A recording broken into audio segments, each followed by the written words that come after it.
कहियो कोरवे में बीतत राहे रात हो, अब तू बनेलू आन जान। हाँ कहियो कोरवे में बीतत राहे रात हो, अब तू बनेलू आन जान। डर बारे सैया से की जान न जाए तहरा पहिला मिलन के। ई बात ना सोचा का होई बीतत गोरी हमारा ई मन पे, देखला बजाए लागे जान।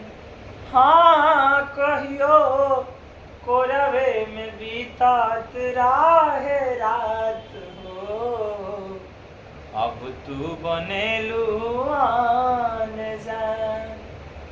अजब से अरे गईलू बलमुआ के साथ हो, जब से गईलू बलमुआ के साथ हो, अब तू बनेलू आन जान।